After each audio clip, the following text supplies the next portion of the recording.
জান আমার বউ কেন রাগ করছে আমার সাথে? এত শ্রদ্ধা সম্মান নিয়ে কথা বলতো কেমন লাগে বলো, নাহলে তো আমি এখনই আসতাম। ঠিক আছে, এখন আসলে আমার আর রোজা থাকবে না। জান আমার বউ কেন রাগ করছে আমার সাথে? এত শ্রদ্ধা সম্মান নিয়ে কথা বলতো কেমন লাগে বলো, নাহলে তো আমি এখনই আসতাম। আমার জাস্ট বুকটা ভেঙে গেছে। এইভাবে মানুষ বিজয় উদযাপন করে?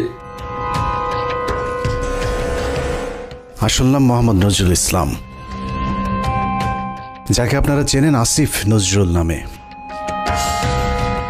মোহাম্মদ নজরুল ইসলাম নাম পাল্টে যেভাবে আসিফ নজরুল হয়েছেন, ঠিক একইভাবে খোলস পাল্টে এক এক সময় এক এক পাত্রে হাজির হয়েছেন। পাত্র আলাদা হলেও পাত্রী হিসেবে আসিফ নজরুল সবখানে ফিট। কতটা ফিট সেটা জানতে আজকের পুরো অনুসন্ধান। আসিফ নজরুল স্যার, তুমি আসলে কার? কথায় আছে প্রয়োজনীয়তায় উদ্ভাবনের জনক। আসিফ নজরুল স্যারকে নিয়ে আজকের অনুসন্ধানটাও প্রয়োজনের প্রেক্ষিতেই করতে হয়েছে। অনেক জরুরি ইস্যুর মাঝেও আসিফ নজরুল স্যারের ইস্যুটাকে প্রাধান্য দিতে হয়েছে, কারণ তার হাতে আমাদের ভবিষ্যৎ গড়ার দায়িত্ব দিয়েছি আমরা। ইতিহাস গড়ার পথে যাত্রা করা ট্রেনের চালক যদি ভুল পথে যাত্রা করে, তাহলে এই জাতি আর কখনোই গন্তব্যে পৌঁছতে পারবে না।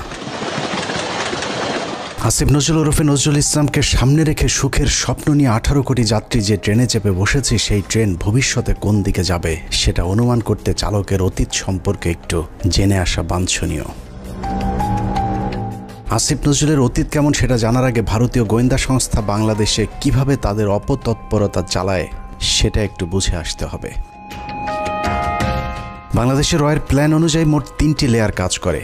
প্ল্যান এ সরাসরি ভারতের পক্ষে ঘোষণা দিয়ে কাজ করা, যেটা গেল 15 বছর আওয়ামী লীগ এবং হিন্দুরা করেছেন। রাষ্ট্রীয় গুরুত্বপূর্ণ প্রতিষ্ঠানগুলোতে বড় বড় পদ পদবি নিয়ে এরা সরাসরি ভারতের এজেন্ডা বাস্তবায়ন করেছে বাংলাদেশে। এমনকি শেখ হাসিনা নিজে ঘোষণা দিয়ে ভারতের পক্ষে কাজ করার কথা স্বীকার করেছেন। আমরা ভারতকে যে দিয়েছি সেটা ভারত সারা জীবন মনে রাখবে। দ্বিতীয় লেয়ারে থাকা রয়ের সদস্যরা কাজ করে গোপনে। তারা সরাসরি ভারতের পক্ষে কথা না বললেও ভারতীয় দূতাবাসের সাথে তাদের সার্বক্ষণিক যোগাযোগ রেখে ভারতের প্রয়োজনে সবকিছু করে থাকে। তৃতীয় লেয়ারে থাকা রয়ের সদস্যরা সবচেয়ে ভয়ঙ্কর। এদেরকে সাধারণ দৃষ্টিতে দেখে মনে হবে প্রচণ্ড ভারত বিরোধী, কিন্তু গোয়েন্দাদের প্রথম 2টি লেয়ার যখন অকৃতকার্য হয়, তখন সবশেষ লেয়ারটি কৌশলে দাঁড়িয়ে যায়। আর এই লেয়ারে যারা থাকে তাদের পরিচয় যখন প্রকাশ পায়, তখন আসলে কিছুই করার থাকে না। যে কারণে এদের ব্যাপারে অতি সাবধানী হওয়া অত্যন্ত জরুরি।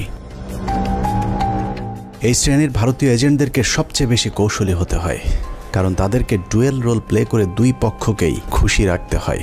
এই ধরনের গোয়েন্দা এজেন্ট নির্বাচনে ভারতীয় গোয়েন্দাদের কিছু সুনির্দিষ্ট চাহিদা থাকে। এসব ক্ষেত্রে যারা অমি চেতনাধারী, দুশ্চরিত্র, ইসলাম বিদ্বেষী এমন ধরনের সব ব্যক্তিদেরকে বাছাই করা হয়। অন্তরে আওয়ামী চেতনা লালন করলেও প্রকাশ্যে তাদেরকে বিপরীত রূপে আত্মপ্রকাশ করানো হয়। এ ধরনের এজেন্ট তৈরিতে 1 যুগ 2 যুগ, আবার কখনো তারও বেশি সময় লেগে যায়, যাতে তাদের পেছনের ইতিহাস মানুষ ভুলে যায়। দেখতে কিছুটা নিষ্পাপ, শ্রুতিমধুর, বাকপটু গোছের এসব এজেন্টদেরকে দিয়ে কখনো কখনো সাধারণ ভারত বিরোধীদের চাইতেও কঠোর ভাষায় ভারতকে আক্রমণ করানো হয়, যা দেখে মনে হবে এরা প্রচণ্ড ভারত বিরোধী। আর এভাবেই তাদেরকে ভারত বিরোধী শিবিরে ধীরে ধীরে জনপ্রিয় করে তোলা হয়। এমন অত্যন্ত যৌক্তিক কারণে আজকে ভারতের বিরুদ্ধে আমাদের স্বাধীনতার ডাক দিতে হবে, ভারতের বিরুদ্ধে আমাদের সার্বভৌমত্বের ডাক দিতে হবে। আসিফ নজরুল ভারতের সেই দীর্ঘমেয়াদী প্ল্যান সি এর অংশ কিনা সেটা বুঝতে আমাদেরকে আরও 32 বছর পেছন থেকে শুরু করতে হবে। 19 জানুয়ারি 1992। 1975-এর 15 আগস্ট থেকে 1981 সাল পর্যন্ত 6 বছর ভারতীয় মগজ ধোলাইয়ের পর দেশে ফেরেন শেখ হাসিনা। শেখ হাসিনা দেশে ফেরার 15 দিনের মাথায় জিয়াউর রহমানকে হত্যা করে ভারত।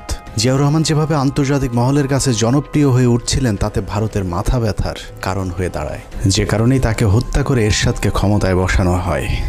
এদিকে প্রধানমন্ত্রী হিসেবে শেখ হাসিনাকে প্রস্তুতির কাজও চলতে থাকে। 1990 সালে এরশাদের পতনের পর ভারতের ইচ্ছে ছিল শেখ হাসিনাকে প্রধানমন্ত্রী বানানোর, কিন্তু 1991 সালের নির্বাচনে সবাইকে অবাক করে দিয়ে বাংলাদেশের মানুষ বেগম খালেদা জিয়াকে প্রধানমন্ত্রী নির্বাচিত করেন। 1991 সালে খালেদা জিয়া প্রধানমন্ত্রী হবার বছর না ঘুরতেই শুরু হয় ভারতের প্রথম চক্রান্ত। 1992 সালের শুরুতেই শুরু হয় দেশকে বিভাজনের মুখে ঠেলে দেওয়ার প্রথম ভারতীয় অভিযান। ভারতীয় চর জাহানারা ইমামকে সামনে রেখে প্রতিষ্ঠা করা হয় 71-এর ঘাতক দালাল নির্মূল কমিটি এ ঘাদানিক। শুরু হয় বিভাজনের রাজনীতি। শেখ মুজিবের সময়ে কথিত যুদ্ধাপরাধের মীমাংসিত একটি বিষয়কে সামনে এনে পুরো জাতিকে স্বাধীনতার পক্ষ আর বিপক্ষের দুই ভাগে ভাগ করে দেয়া হয়। সার্বভৌম রাষ্ট্রের সংবিধানকে বৃদ্ধাঙ্গুলি দেখিয়ে তৈরি করা হয় কথিত গণ আদালত, এবং সেই আদালতে বিচারিক কার্যক্রম পরিচালনা করা হয়। রাষ্ট্রের বিচার ব্যবস্থাকে চ্যালেঞ্জ করার অপরাধে খালেদা জিয়া সরকার জাহানারা ইমাম সহ 24 জনের বিরুদ্ধে একটি রাষ্ট্রদ্রোহ মামলা করেন। নিশ্চয়ই ভাবছেন অনুসন্ধানের কোথা থেকে কোথায় যাচ্ছি। আসলে এত কিছু বলার কারণ, যাকে নিয়ে অনুসন্ধানের শুরু করেছে সেই আসিফ নজরুলের আসল পরিচয় খুঁজে বের করতেই এত কিছু বলা হচ্ছে।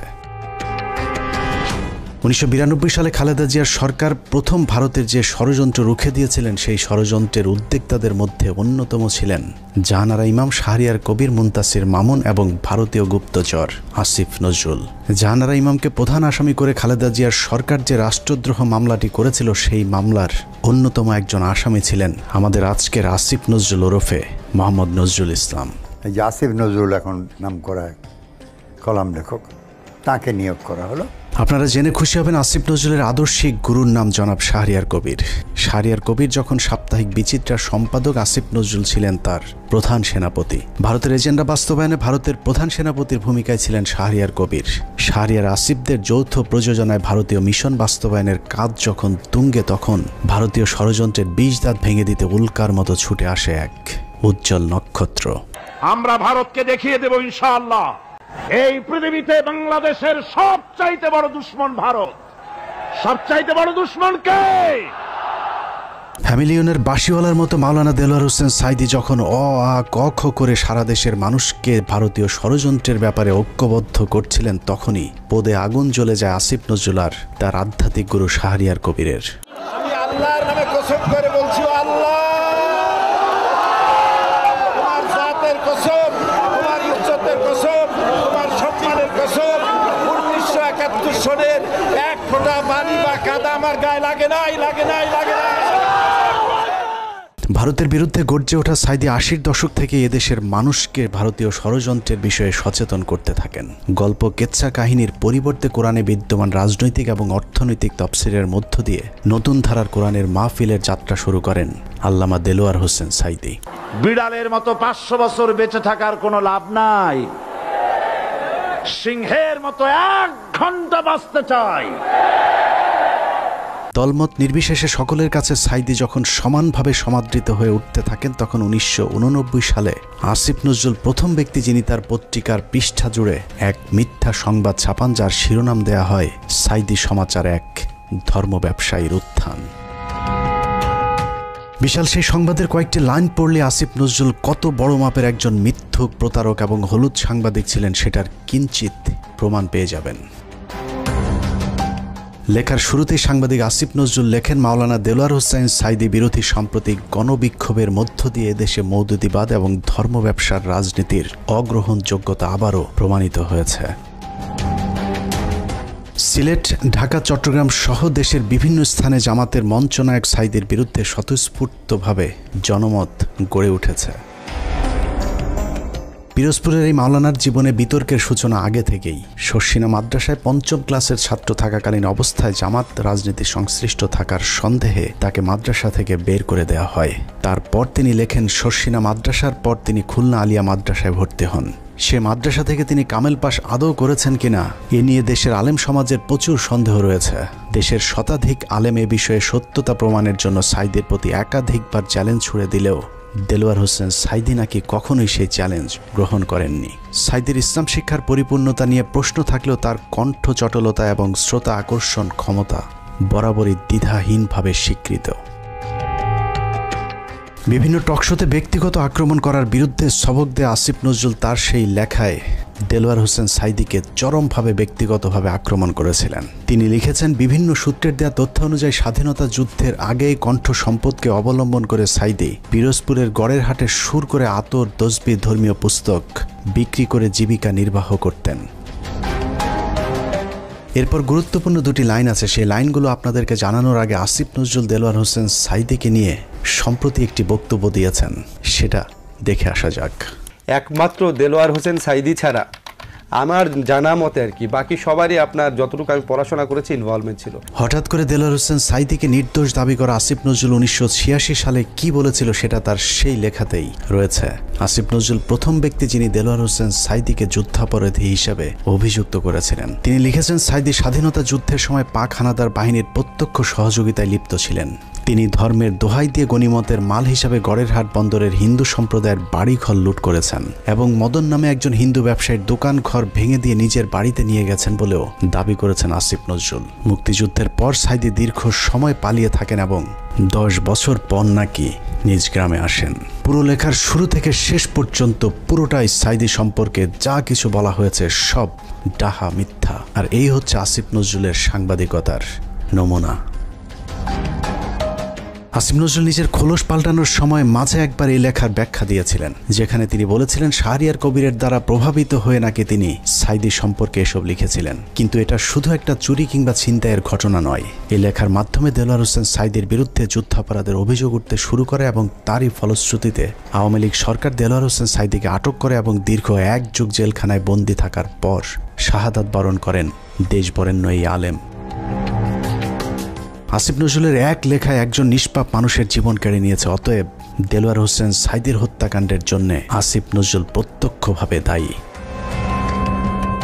আসিফ নজরুল যে আগাগোড়া একজন চেতনাধারী লোক সেটা গণজাগরণ মঞ্চের সময়ও প্রমাণিত হয়েছে। আসিফ নজরুলের নাকের ডগায় গণজাগরণ মঞ্চের নামে বাংলাদেশের বিচার ব্যবস্থাকে গণধর্ষণ করা হলেও আসিফ নজরুল গণজাগরণ মঞ্চের ব্যাপারে একদম টু শব্দ পর্যন্ত করেননি। বস্তুত শাহবাগের গণজাগরণ মঞ্চ সেই আসিফ নজরুলদেরই ঘাতক দালাল নির্মূল কমিটির ফসল।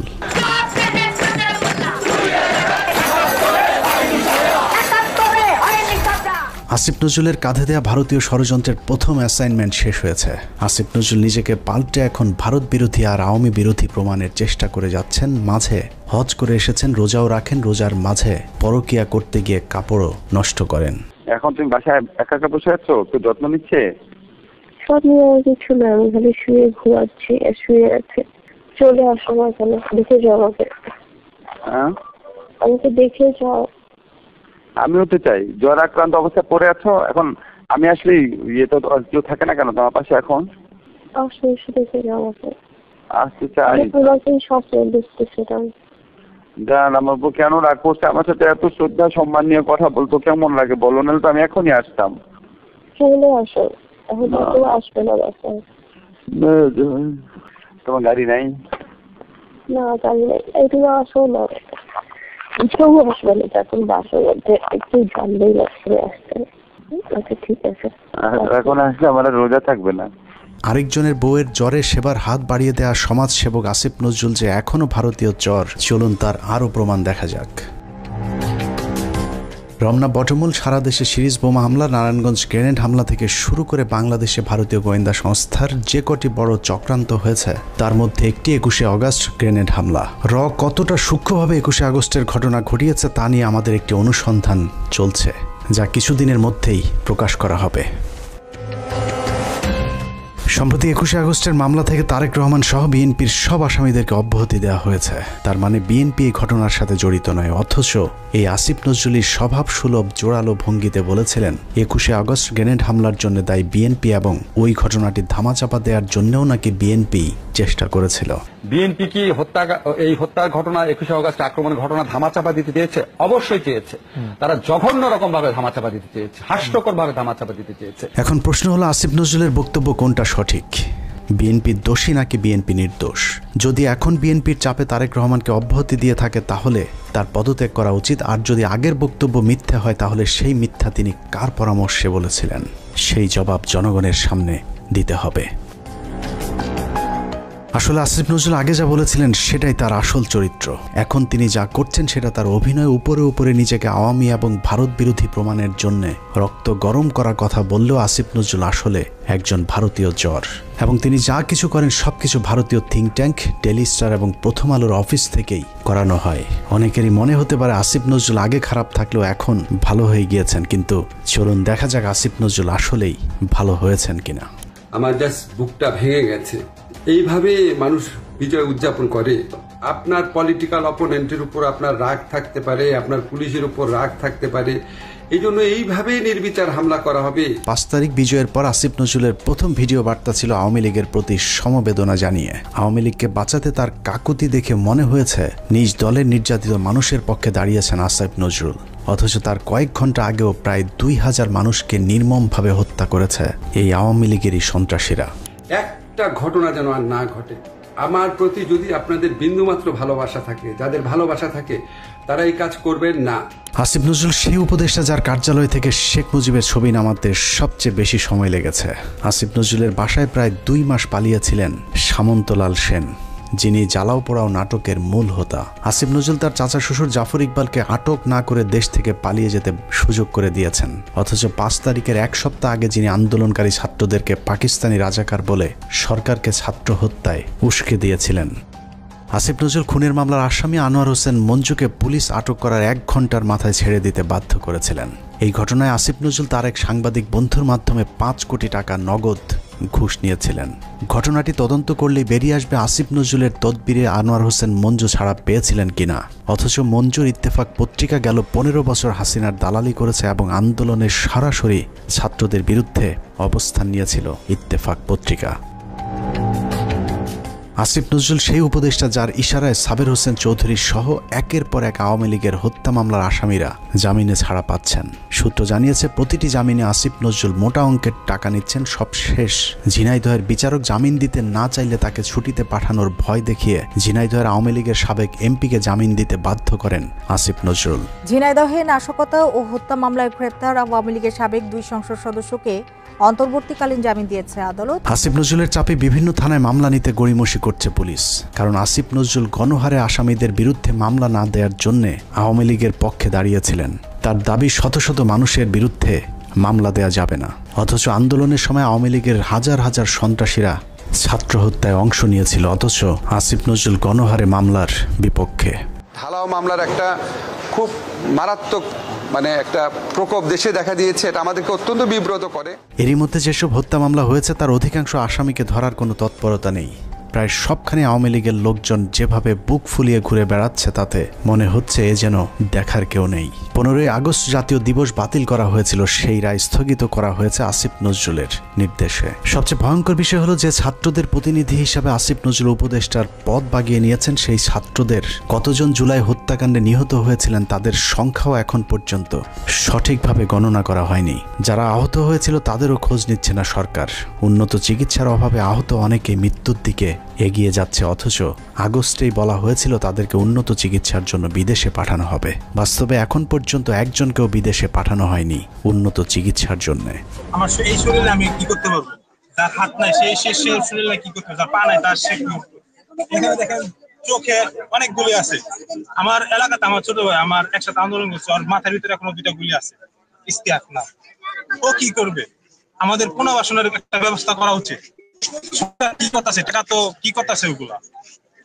আমরা কি উন্নয়নের, আমরা কি আর কি দেশ সংস্কারের অংশ না? এদেরকে এইভাবে অমূল্য, এদেরকে টিস্যু হিসাবে এখন ফেলে দেওয়া হয়েছে। টিস্যু, এরা এখন টিস্যু। আমিও আন্দোলনে ছিলাম, হয়তো আল্লাহ আমার শরীর সুস্থ রাখছে, আমি আল্লাহর কাছে লাখো শুকরিয়া করি। কেন লাখো শুকরিয়া করি জানেন? কারণ কি আমি যদি গুলি খেতাম, আমি যদি আহত হইতাম, কেউ দেখতে আসতো না আমাকে, কেউ দেখতে আসতো না আমাকে। আজকে এদের প্রত্যেককে আজকে এখানে দাঁড়ায় তাদেরকে আন্দোলন করতে হচ্ছে। কেন? তারা আন্দোলন কেন করবে? বিডিআর হত্যাকাণ্ডের মূল রহস্য উদ্ঘাটনে একটি কমিশন গঠন করার কথা থাকলেও সেটা এখনো পর্যন্ত করা হচ্ছে না। জানা যায় আসিফ নজরুলের প্রভাবে আটকে আছে বিডিআর হত্যাকাণ্ডের তদন্ত কমিটি গঠন। আমি major Mohammad Zahidi Ahsan Habib, retired, BDR হত্যাকাণ্ডের একজন প্রত্যক্ষদর্শী। বহুদিন আগে থেকে শুনে আসছি বিডিআর হত্যাকাণ্ডের পুনর্বিচার শুরু হবে, কিন্তু আজ পর্যন্ত কোনো অগ্রগতি দেখতে পাইনি। এই পিলখানা হত্যাকাণ্ড, যে পিলখানা হত্যাকাণ্ডের সাথে সরাসরি আওয়ামী সরকার বা ভারতীয়রা জড়িত ছিল, সেই পিলখানা হত্যাকাণ্ডের বিচারের কোনো অগ্রগতি এখনও নাই। গত 4 মাস 4টি ডেট পড়ার পরেও তারা মুক্তি পায় নাই। কোর্ট বিভিন্ন অজুহাতে জামিন শুনানি দীর্ঘায়িত করছেন। এদিকে পিলখানা হত্যাকাণ্ডে বলির পাঠা বিডিআর জওয়ানদের মামলায় 5 তারিখের পর 3টি জামিন শুনানি হয়েছে। প্রথমটিতে আসিফ নজরুল পিপি নিয়োগ দেওয়ার সময় পায়নি, দ্বিতীয় শুনানির একদিন আগে পিপি নিয়োগ দেওয়া হলেও পিপি নাকি মামলার নথি দেখার সময় পাননি, আর তৃতীয় শুনানিতে নথি পড়ার জন্য আরও কয়েকদিন সময় চেয়েছেন রাষ্ট্রপক্ষ। এভাবেই হাইকোর্ট দেখানো হচ্ছে দেশপ্রেমিক জওয়ানদেরকে। ৫ তারিখের পর এরই মধ্যে 2 জন বিডিআর জওয়ানের জেলখানায় রহস্যজনক মৃত্যু হয়েছে। এতে বিডিআরের অন্য সদস্যরাও আতঙ্কে আছেন বিডিআর হত্যাকাণ্ডের ঘটনা ধামাচাপা দিতে তাদেরকেও ধীরে ধীরে অসুস্থতার নামে হত্যা করা হতে পারে। একইভাবে তারেক রহমানের মামলাগুলোতেও নানাভাবে জটিলতা তৈরি করে রাখা হয়েছে।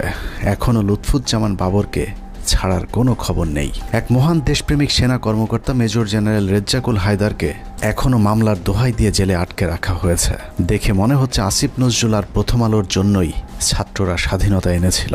এখনও কয়েক হাজার আলেম জেলখানায় বন্দী, কৃত্রিম জটিলতা সৃষ্টি করে তাদের জামিন শুনানির সুযোগও দেওয়া হচ্ছে না। ডিজিটাল সিকিউরিটি অ্যাক্টের মামলায় হাসিনা সরকারের আমলে যারা জেলে গিয়েছিলেন তাদের অধিকাংশ এখনো পর্যন্ত জেলখানায় বন্দী আছেন। ভাবুন তো, তাদের জন্য কি স্বাধীনতা আসেনি?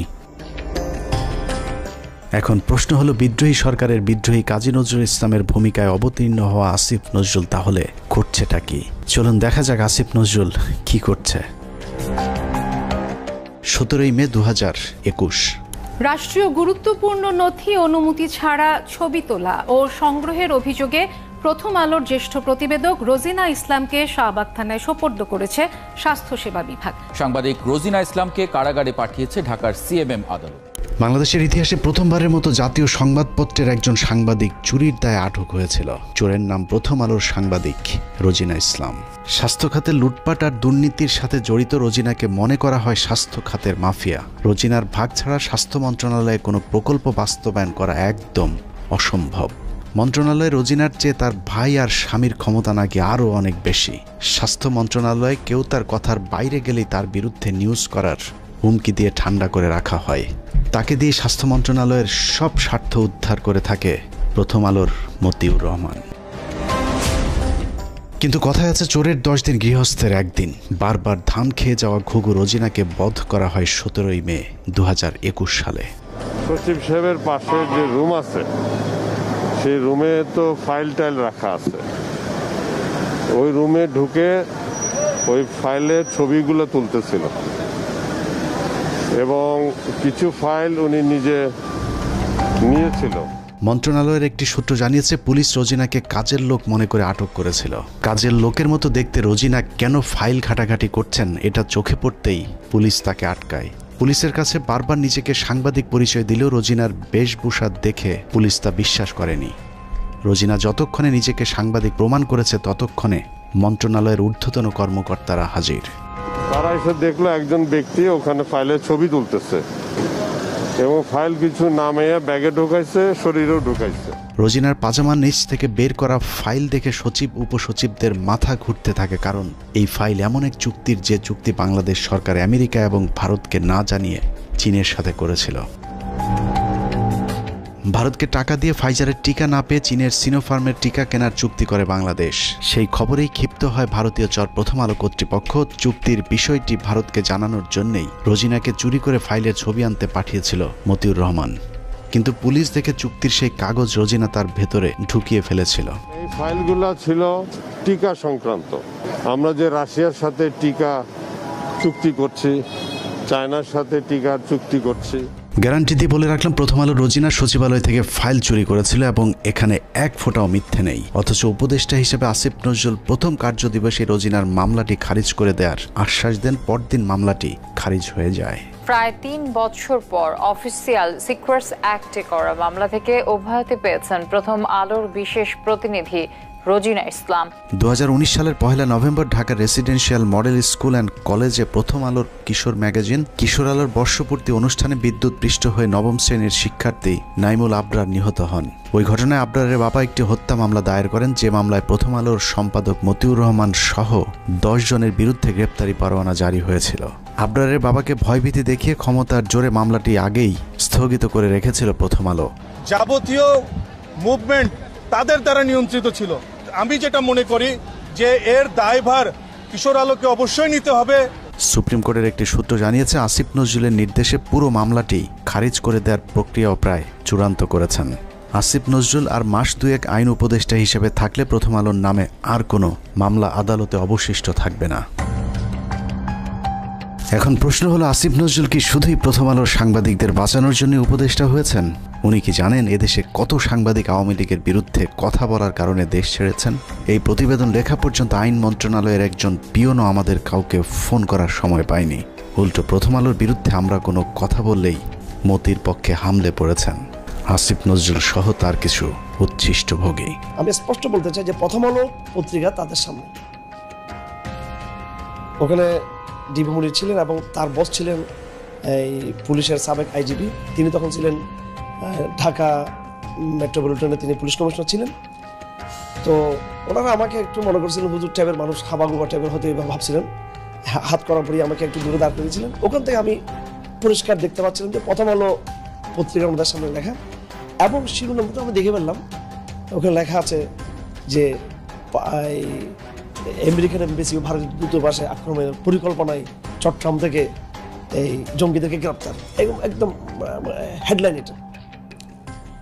তো এরপর ধারাবাহিক যে ঘটনা ঘটলো, এই আমাকে রাতের গভীরে জিজ্ঞাসাবাদ করা হতো, বিভিন্ন সম্বন্ধে নিয়ে জিজ্ঞাসাবাদ করা হতো। আমার সাথে আমার স্কুলের আরও দুজন টিচার ছিলেন, কখনো সম্মিলিত কখনো একা একা আমাদেরকে জিজ্ঞাসাবাদ করা হতো। আমার সাথে যেটা করছে সেটা আমি দেখছি যে ওনারা বিভিন্ন জিজ্ঞাসাবাদের সময় বিভিন্ন মিডিয়ার সাথে তারা পুরো আলাপ করে। প্রথম আলোর বিরুদ্ধে নিরীহ মানুষকে জঙ্গি সাজানোর অভিযোগ নিয়ে 15 মিনিটসের পক্ষ থেকে একটি অনুসন্ধান করা হয়েছিল। গুরুতর সেই অভিযোগ তুলে ধরার পর আসিফ নজরুল প্রথম ব্যক্তি যিনি প্রথম আলোর পক্ষে ফেসবুকে পোস্ট করেছিলেন। একই অনুসন্ধানে ভারতীয় রয়ের সদস্য কালবেলার সন্তোষ শর্মার বিরুদ্ধেও গুরুতর সব অভিযোগ করেছিল বাংলাদেশের শীর্ষস্থানীয় কয়েকজন আলেম। সেই ঘটনাকে কেন্দ্র করে ভুক্তভোগীরা কালবেলা কার্যালয়ে অভিযোগ দিতে চাইলে আসিফ নজরুল তথ্য মন্ত্রণালয়কে চাপ দিয়ে বিক্ষোভকারীদের বিরুদ্ধে একটি বিজ্ঞপ্তি দেন। তথ্য মন্ত্রণালয় সেই বিজ্ঞপ্তি দেওয়ার পর আসিফ নজরুল সেই বিজ্ঞপ্তি শেয়ার করে আমাদেরকে হুমকি দেন, যদিও সংশ্লিষ্ট মন্ত্রণালয়ের উপদেষ্টা নাহিদ ইসলামও সেই বিজ্ঞপ্তি শেয়ার করার প্রয়োজন মনে করেননি। প্রশ্ন হলো, আসিফ নজরুলের আগ বাড়িয়ে কেন সেই বিজ্ঞপ্তি শেয়ার করতে হলো? আসিফ নজরুল এবং প্রথম আলোর প্রভাব কতটা শক্তিশালী সেটা বুঝতে দুটি ঘটনা তুলনা করা যাক। ডক্টর মোহাম্মদ ইউনূসের সরকার গঠনের পর ব্রিগেডিয়ার জেনারেল এম সাখাওয়াত সরকারের মুখপাত্রের ভূমিকায় ছিলেন। এটা অনেক বড় পার্টি এবং I have lot of respect for Awami League. বঙ্গবন্ধুর স্বপ্ন ছিল নষ্ট করবেন না, এটা আপনার নষ্ট করার কোনো অধিকার নাই। পার্টিকে রিঅর্গানাইজ করেন, একটা পলিটিক্যাল পার্টির মতো যেভাবে থাকে, ইলেকশন আসলে ইলেকশন কন্টেস্ট করবেন। আওয়ামী লীগের পক্ষে সাখাওয়াতের এক বক্তব্যে মন্ত্রণালয়ে ছাড়তে হয়েছে প্রভাবশালী এই উপদেষ্টাকে। এবার চলুন প্রথম আলো আর আসিফ নজরুল কত শক্তিশালী সেটা দেখা যাক।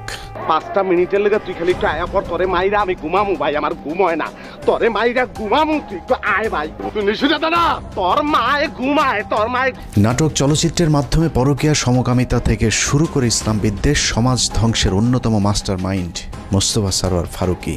মোস্তফা সরোয়ার ফারুকী সংস্কৃতি উপদেষ্টা হিসেবে শপথ নেয়ার পর দেশের শতভাগ মানুষ তীব্র প্রতিবাদ জানিয়েছিল। তারপরেও ফারুকীকে সরানো যায়নি, কারণ আসিফ নজরুল এবং প্রথম আলোর যুগ্ম সম্পাদক আনিসুলের অনেক পুরাতন নারী সাপ্লায়ার মোস্তফা সরোয়ার ফারুকী। আসিফ নজরুল দাবি করেছেন তিনি ফারুকীর উপদেষ্টা হবার বিষয়ে কিছুই জানেন না, কিন্তু আমাদের হাতে আসা তথ্য বলছে আসিফ নজরুল ফারুকীর অনেক পুরাতন বন্ধু। প্রায় এক যুগ আগে ফারুকী এবং তিশার বিয়েতে হাতে গোনা যে কজন মানুষ দাওয়াত পেয়েছিলেন, আসিফ নজরুল সেই ভাগ্যবানদের মধ্যে একজন। মোস্তফা সরোয়ার ফারুকীর মন্ত্রণালয়টিও আসিফ নজরুলের নিজের ছেড়ে দেয়া মন্ত্রণালয়। এবার প্রশ্ন আসতে পারে, ফারুকীর সাথে আসিফ নজরুলের সম্পর্ক আছে ঠিক আছে, কিন্তু প্রথম আলোর সাথে ফারুকীর সম্পর্কটা আসলে কি? এটাই আজকের অনুসন্ধানের সবচেয়ে গুরুত্বপূর্ণ বিষয়। আসিফ নজরুলের মতো হানি ট্র্যাপে পড়ে যারা প্রথম আলোর হয়ে কাজ করতে বাধ্য হন, তাদের জন্য প্রথম আলোর সবচেয়ে বড় ফাঁদ হচ্ছে মেরিল প্রথম আলো, এবং সেই সাথে সম্প্রতি যোগ হয়েছে চরকি নামে আরেকটি প্রথম আলোর ওটিটি প্ল্যাটফর্ম। চরকি নামক ওটিটির চক্করে ফেলে বিভিন্ন নায়িকার মডেলদের ক্যারিয়ার গড়ে দেওয়ার লোভ দেখে আসিফ নজরুলদের মতো খদ্দের সংগ্রহ করে প্রথম আলো। নায়িকা মডেলদের সাথে বিশেষ মুহূর্তের ভিডিও ধারণ করে আজীবনের জন্যে জিম্মি করা হয় রাষ্ট্রের বিভিন্ন গুরুত্বপূর্ণ পদে থাকা ব্যক্তিদেরকে। এই ফাঁদ তৈরিতে সবচেয়ে গুরুত্বপূর্ণ ভূমিকা পালন করে রেদওয়ান রনি আর মোস্তফা সরোয়ার ফারুকী, যার আড়ালে থেকে সব কলকাঠি নাড়েন প্রথম আলোর সাংবাদিক আনিসুল হক। মোস্তফা সরোয়ার ফারুকীর মতো একজন লম্পট কিভাবে উপদেষ্টা হলেন সে বিষয়ে সিদ্দিকুর রহমানকে প্রশ্ন করা হয়েছিল। প্রশ্ন করতে অভিনেতা সিদ্দিকুর রহমান বলেন, সবই ভারতের খেলা। রিহাবে আছিল ফারুক, এটা তো জানি আমি। যখন রিহাবে ছিল তো অহংকার খাইনিও জানি আমি। এইটা ইউনিভার্সাল ট্রুথ। সালারা দেখ দিই যে মানুষটাকে 90% মিডিয়ার মানুষ তাদের বিরোধী, 10% তার পক্ষের লোক পাওয়া যাবে কিনা সন্দেহ। সেই মানুষটা আমি পুরো অবাক হয়ে গেলাম। সরে তার বানাইছে প্রথম আলো, এটা তো প্রথম আলো, বেসিক্যালি প্রথম আলো, বুঝছি? ডেইলি স্টার প্রথম আলো। উইকিপিডিয়ার তথ্য অনুযায়ী ট্রান্সকম গ্রুপের মালিকানাধীন মিডিয়া স্টার লিমিটেডের অধীনে প্রথম আলোর মাধ্যমে পরিচালিত চরকি নামক প্রতিষ্ঠানটির প্রধান পরিচালনা কর্মকর্তা রেদওয়ান রনি, আর চরকিতে সবচেয়ে বেশি কন্টেন্টের যোগানদাতা মোস্তফা সারোয়ার ফারুকী। নারী খেকো আনিসুল, ফারুকী আর রনি 3 মাফিয়ার হাতে জিম্মি হয়ে আছে বাংলাদেশের মিডিয়া জগৎ। প্রথম আলো চক্রের ফাঁদে পা দিয়ে অনেক অভিনেত্রী অন্ধকার জগতে জড়িয়েছে, আবার যারা তাদের ফাঁদে পা দিতে রাজি হয়নি তাদেরও ক্যারিয়ার ধ্বংস হয়ে গিয়েছে। তো আজকাল তো দেখা যাচ্ছে শেখ হাসিনার তারাইয়া যেই জিনিসটা হয়েছে সেখানে সেই উপদেষ্টারা মানে উচ্ছিষ্ট করছে দেশটাকে। যেমন ফারুকীর জন্য যখন এই ডক্টর ইউনূস বাইরে গেল, রাস্তাঘাট ভাইঙ্গা মানে শেখ হাসিনার মতে তার বিদায় করতে চাইছে, সে নির্লজ্জভাবে নতুন উপদেষ্টাদের সাথে শপথ নিয়ে চাকরি করা শুরু করলে একদিনও চাকরি মিস করেন নাই। এই ফারুকী তো একটা সময় দেখতাম গাঞ্জা ছাড়া কিছু খায় না, হ্যাঁ। তারপরে তার একটু উন্নত হইলো অপিকরিম রেছাইরা, তার আগে বন্যার সাথে ছিল, তার আগে যে গান গায় যে কালী মহিলাটা ভুলে গেছে নামটা, ভুলে গেছে। তারপরে সে এতটাই অমঙ্গলজনক ছিল যে তার ভাই ব্রাদাররা যে প্রথম 4 জন তো জীবন এরা জীবন, আমরা যখন শুটিং করতেছি আশুতোষ জন্য বাইনোকুলার, তিন্নিকে ওরা যৌন হয়রানি এবং তাকে শারীরিকভাবে মানসিকভাবে এতটাই ভারাক্রান্ত করছিল। আমরা মামুন আমাকে বলছে যে আপা আশুতোষ শুটিংটা বন্ধ করে দিই, এবং একাধারে তো আমি তো গাঁজা খেতে দেখছি, পরবর্তীতে শুনলাম তিনি ফারুকী রিহাব করে আসছে। এটা আমার কথা না, এটা একদম আপনারা যারা ভীষণভাবে ওনার সাথে সম্পৃক্ত সিদ্দিক তো এখনও বলতেছে যাচ্ছে গেল। এই ফারুকীর কর্মকাণ্ড শুনবেন। আমি রাজীব নামে ওদের তখন 69-এর সময় একটা এডি খারাপ একটা কথা বলছে, তা আমি বললাম যে এই কথাটা তোমার মুখে মানায় না, তুমি কেন বললে যে এখান থেকে শিখছে। আমি উদাহরণস্বরূপ ওইখানকার এডি দিনে বললাম তোজু এইটা ওইটা ওইটা। ফারুকী এতটাই মানে তখন গান্ধার তোটে ভুলে গেছে গে, সবই দরজা আটকাইয়া সব এডিগুলো রেখে আমাকে মাঝখানে এমন অপমান করলো, তোজু এরকম ইসে এরকম সেরকম। আমি না হতভম্ব হয়ে গেলাম। ওর এইটুকু মাথা ছিল না তখন, নন ম্যাট্রিক বা ম্যাট্রিক হইলে যা হয়, পড়াশোনার তো মানে বাদ বাধা কিছু নেই। পোটেনশিয়াল কি দিছে, 3 সাম 4 সাম, তারপরে মানে যা তা আর কি। আবার আমারটা সময় পরকিয়া, এখন আমার প্রেমের কথা বলতে পারে, বলতেই পারে। তো আগে বলবো আপনারা উচ্ছিষ্ট করেন না দেশটাকে। ফারুকী আমি মেনে নিলাম, অনেক শিল্পী তোমাকে বাধাই দিয়েছে। এভাবে প্রথম আলো কেন্দ্রিক এক সিন্ডিকেট গড়ে উঠেছে মিডিয়া পল্লীতে, যাদেরকে সুবিধা দিতে আসিফ নজরুলের মাধ্যমে ফারুকীকে উপদেষ্টা বানিয়েছে প্রথম আলো। যে কারণে হানি ট্র্যাপের শিকার আসিফ নজরুল সারা জীবন গণতন্ত্রের পক্ষে কথা বলেও গোটা দেশের মানুষের মতামতকে উপেক্ষা করে ফারুকীকে উপদেষ্টা করে রাখতে বাধ্য হন। বর্তমান সরকারের প্রথম আলো চক্রের আরেক গুরুত্বপূর্ণ সদস্য প্রধান উপদেষ্টার প্রেস সেক্রেটারি শফিকুল আলম। 5 আগস্টের আগে কখনো শফিকুলের নাম কেউ শুনেছেন কিনা তার সন্দেহ আছে। তারপরেও 15 বছর হাসিনার বিরুদ্ধে চুপ থাকা শফিকুল হঠাৎ করেই রং পাল্টে হয়ে গেলেন বিদ্রোহী সাংবাদিক। ডক্টর মোহাম্মদ ইউনূসের ভারত বিরোধী পলিসির কারণে শফিকুল আলম এখন ভারতের বিরুদ্ধে কথা না বললেও তিনি সরকারের ভেতরে বসেই ভারতের এজেন্ডা বাস্তবায়ন করছেন। 5 আগস্টের 4 দিন পর 9 তারিখে বাংলাদেশে হিন্দু নির্যাতনের মিথ্যে অভিযোগ তুলে শাহবাগে হিন্দুদের যে সমাবেশ হয়েছিল, সেই সংবাদ এএফপিতে প্রচার করে তিনি প্রথম বাংলাদেশে হিন্দু নির্যাতনের বিষয়টি আন্তর্জাতিক স্বীকৃতি দিয়েছিলেন, যে বিষয়টি তিনি ফেসবুকে পোস্ট করেছেন। এছাড়া রাহুল আনন্দের বাড়িতেও আন্দোলনকারীরাই নাকি অগ্নি সংযোগ করেছে এমন মিথ্যা গুজবও তিনি তার ফেসবুকে ছড়িয়েছিলেন। ডক্টর ইউনূসের আদেশ মান্য করতে ইদানিং শফিকুল হিন্দুদের উপর নির্যাতনের বিষয়টি অস্বীকার করলেও প্রেস সেক্রেটারি হবার আগ পর্যন্ত তিনি হিন্দু নির্যাতনের মিথ্যা গুজব তার ফেসবুকে প্রচার করেছেন, যা এখনও তার ফেসবুক ওয়ালে গেলে পাওয়া যায়। শফিকুলের আসল পরিচয় জানতে তার কিছু পুরাতন ফেসবুক পোস্ট দেখলেই চলবে। 2020 সালে শেখ মুজিবের ব্যবহৃত জিনিসের প্রদর্শনীতে গিয়ে মুজিবের পছন্দের কালো কোট পরে ছবি পোস্ট করেছিলেন শফিক। অতীতে আওয়ামী প্রীতি এবং ইসলাম বিদ্বেষী এরকম অনেক পোস্ট রয়েছে শফিকুলের ফেসবুকে। 5 তারিখের পরেও অভ্যাসজনিত কারণে নিজের মুজিব প্রেম এবং ইসলাম বিদ্বেষী চিন্তার বহিঃপ্রকাশ ঘটছে তার বিভিন্ন লেখনীতে। 5 তারিখ শেখ মুজিবের মূর্তি ভাঙার ভিডিও শেয়ার করে শেখ মুজিবকে ইন্ডিপেন্ডেন্ট হিরো আখ্যা দিয়েছিলেন কথিত আওয়ামী বিরোধী সাংবাদিক শফিকুল আলম। আগস্টের 9 তারিখে শেখ মুজিবের নামের পরিবর্তে হযরত ইব্রাহিম আলাইহিস সালামের নামে এক্সপ্রেসওয়ের নাম পরিবর্তনে বেজায় কষ্ট পেয়েছিলেন শফিকুল আলম। শফিক লিখেছিলেন, শেখ মুজিবের নামের পরিবর্তে ইব্রাহিম আলাইহিস সালামের নাম দেওয়াটা একটা ফাজলামো। যারা মুজিবের নামের জায়গায় ইব্রাহিম আলাইহিস সালামের নাম চেয়েছেন তাদের বিচারের দাবি করে শফিকুল আলম লিখেছিলেন, যদি নাম পরিবর্তন করতেই হয় তাহলে ইব্রাহিমের নামের পরিবর্তে যোগেন্দ্রনাথ মণ্ডলের নাম দেয়া হোক। 15 বছর শেখ হাসিনা লুটপাটের উদ্দেশ্যে করা কোনো প্রকল্প নিয়ে শফিকের এত খারাপ লাগেনি যতটা মডেল মসজিদ করাতে লেগেছে। বিটিভির টকশোতে গিয়ে শফিক ক্ষোভ জানিয়ে বলেছেন, মডেল মসজিদ কেন বানাতে হবে? এই যে সরকারি ব্যয় আমার এত 560টা মসজিদ কেন করতে হবে? আমাদের মসজিদের কি অভাব পড়ছিল? বিএনপির ব্যাপারেও চরম বিদ্রোহী শফিকুল আলম। 5 তারিখের পর বিএনপি 3 মাসের মধ্যে নির্বাচন চাইলে শফিকুল বলেছিলেন, বিএনপি হাসিনাকে ক্ষমতা থেকে নামায়নি, অতএব বিএনপির কথা মতো তত্ত্বাবধায়ক সরকার তাদের মেয়াদ নির্ধারণ করবে না। সবকিছুর পর এখানেও প্রশ্ন আসতে পারে, প্রথম আলোর সাথে শফিকুল আলমের সম্পর্কটা কি? শফিকুল আলম সবশেষ এএফপির বাংলাদেশ ব্যুরো চিফ হিসাবে কাজ করেছেন। প্রধান উপদেষ্টার প্রেস সচিব হওয়ার আগে তার জায়গায় তিনি প্রথম আলোর জঙ্গি বিষয়ক বিশেষ সাংবাদিক সাবিহা আলমকে বসিয়ে এসেছেন। যেই সাবিহার বিরুদ্ধে 15 মিনিটসের অনুসন্ধানে দেখানো হয়েছিল কিভাবে তিনি মেজর জিয়াউল হকের বাবাকে হুমকি দিয়ে মিথ্যে জবানবন্দি নিয়েছিলেন। আপনি বলছেন যে জিয়া হচ্ছে একরোখা এবং ধর্মান্ধ ছিল, এই বক্তব্যগুলিও আপনি কোন পরিস্থিতিতে দিচ্ছেন? তখন যে পরিস্থিতি ছিল ওই পরিস্থিতির শিকার হয়ে আমি যা বলতে পারি, বিচার না হলে আপনাদের মানে অত্যাচার হয়ে যেত। আমিও তো হয়তো আয়না করে থাকতে।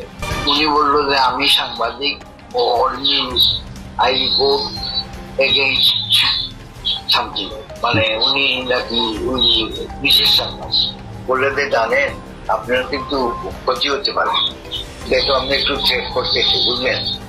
মানে যদি আমি মানে ওনার পক্ষে আনসার না করি তাইলে আমার তো আয়না করে দিচ্ছে, মানে কিডন্যাপ করে ফেলবে। প্রথম আলোর মতিউরের আরেক বন্ধু টিআইবির নির্বাহী পরিচালক ইফতেখারুজ্জামান, তাকে বসানো হয়েছে দুদক সংস্কার কমিশনের চেয়ারম্যানের পদে। 75 বছর বয়সী ইফতেখারুজ্জামান এক স্বৈর শাসক হিসেবে নিজের পদ আঁকড়ে বসে আছেন টিআইবিতে, যেখানে তার নিজের বিরুদ্ধে অভিযোগ রয়েছে টিআইবির রিপোর্ট জালিয়াতির। যেহেতু সরকারের সাথে ডক্টর ইফতেখারুজ্জামান বা টিআইবি যে নির্বাহী পরিচালক, ওনার সাথে কিন্তু সরকারের উচ্চ পর্যায়ে একটা মহরম বা যোগাযোগ আছে। বিশেষ করে তখনকার প্রধানমন্ত্রী খুব প্রভাবশালী উপদেষ্টা জনাব এসটি ইমাম ও ঘর হিজবি বলা যায় উনি খুব স্নেহভাজন ছিলেন। এখন অনেকটা বলা যায় এই সম্পর্কের কারণে আওয়ামী লীগ সরকার বা শেখ হাসিনা সরকার যাতে করে কোনো প্রকার ব্যয়কায়দা না পড়ে এবং টিআইবিও যেন ঝুঁকিতে না পড়ে বা শেখ হাসিনার বিরাগ ভাজন না হয়, তখন উনি যে কাজটা করেছেন এই রিপোর্টটাকে তামাদি করে দিয়েছেন। উনি প্রকাশ না করার জন্য সিদ্ধান্ত নিয়েছিলেন এবং এই রিপোর্টটা যদি প্রকাশ পেত তাহলে বাংলাদেশের মানুষ, বাংলাদেশের জনগণ এবং বাংলাদেশের বিভিন্ন পর্যায়ে যারা আছে বা দাতা সংস্থাগুলোকে জানতে পারত যে বাংলাদেশে উচ্চ পর্যায়ে কিভাবে দুর্নীতিগুলো সংঘটিত হয়, আয়োজিত হয় এবং দুর্নীতির যে সাথে যুক্ত যারা মানে বলা যায় প্লেয়ার বা খেলোয়াড়, তারা কিভাবে সেখানে খেলে, হ্যাঁ, কার কি রোল থাকে এবং সেটার প্রভাব কি আমাদের দেশবাসী খুব ভালোভাবে জানতে পারত। টিআইবির সাবেক কর্মকর্তা রেজাউল করিমের করা কয়েকটি রিপোর্ট সহ বিগত আওয়ামী সরকারের বিরুদ্ধে করা গুরুত্বপূর্ণ কয়েকটি রিপোর্ট গায়েব করে দিয়েছিলেন ইফতেখারুজ্জামান। ইফতেখারের মাধ্যমে প্রথম আলো আসিফ নজরুল গং তাদের পছন্দের দুর্নীতিবাজ এক কর্মকর্তাকে দুদকের চেয়ারম্যান বানানোর অপতৎপরতা শুরু করেছেন। ইফতেখারুজ্জামানের নেতৃত্বে সংস্কার কমিশনের নামে কালক্ষেপণ করে দুর্নীতিবাজদের সম্পত্তি বিক্রি এবং হস্তান্তরের সুযোগ করে দেওয়া হয়েছে, অথচ অত্যন্ত সৎ এবং নীতিবান হিসেবে পরিচিত সাবেক বিচারক মোতাহার হোসেনের নাম প্রস্তাব করা হলেও আসিফ নজরুল সেটা আটকে রেখেছেন, কারণ মোতাহার হোসেনকে তিনি তারেক রহমানের ঘনিষ্ঠজন মনে করেন। আসিফ নজরুলের সাফ কথা, তারেক রহমানের ঘনিষ্ঠ কেউ দুদকের চেয়ারম্যান হতে পারবে না। ৭১ টিভির টকশো রিজার্ভ আলোচক, জঙ্গি বিশেষজ্ঞ, ভারতীয় আরেক রয়ের এজেন্ট ডেইলি স্টারের সাংবাদিক গোলাম মর্তুজা। 2018 সালে নির্বাচনের আগেও তারেক রহমান আর খালেদা জিয়াকে জঙ্গিদের নেতা বলা মর্তুজা হঠাৎ করে আওয়ামী বিরোধী ভিডিও আপলোড করা শুরু করেন ইউটিউবে। সেখান থেকে প্রথমে ডেইলি স্টার, সবশেষ আসিফ নজরুল মাহফুজ আনামের তদবিরে যুক্তরাষ্ট্রের প্রেস সেক্রেটারির পদ বাগিয়ে নিয়েছেন আওয়ামী এই সাংবাদিক। আর এর সবকিছুই হচ্ছে ভারতীয় চক্র প্রথম আলো ডেইলি স্টারের পরামর্শে। হঠাৎ করে রং পাল্টানো গোলাম মর্তুজা আওয়ামী লীগের দালালিটা পুরোপুরি এখনও ছাড়তে পারেননি। দুদিন আগেও গোলাম মর্তুজা ডিবিসির টক শোতে বলেছেন সরকার শেখ মুজিবকে জাতির পিতা না মানলেও শেখ মুজিব নাকি আরও শক্তিশালী হয়ে ফিরে আসবেন বাংলাদেশে। আর এটাই হচ্ছে সাংবাদিক গোলাম মর্তুজার আসল চেহারা। বঙ্গবন্ধু জাতির জনক হিসেবে যেভাবে ছিল সেভাবে থাকতে দিলেই সবচেয়ে ভালো হতো। বঙ্গবন্ধুকে ব্যবহার করা হয়েছে, সেই বঙ্গবন্ধুর আরেকবার মূল্যায়ন হবে এদেশে। এভাবেই প্রথম আলোর সব আওয়ামী চেতনাধারী বুদ্ধিজীবীদেরকে সরকারের গুরুত্বপূর্ণ সব জায়গায় বসিয়ে প্রথম আলো আর ভারতের অবস্থানকে শক্তিশালী করছেন আসিফ নজরুল।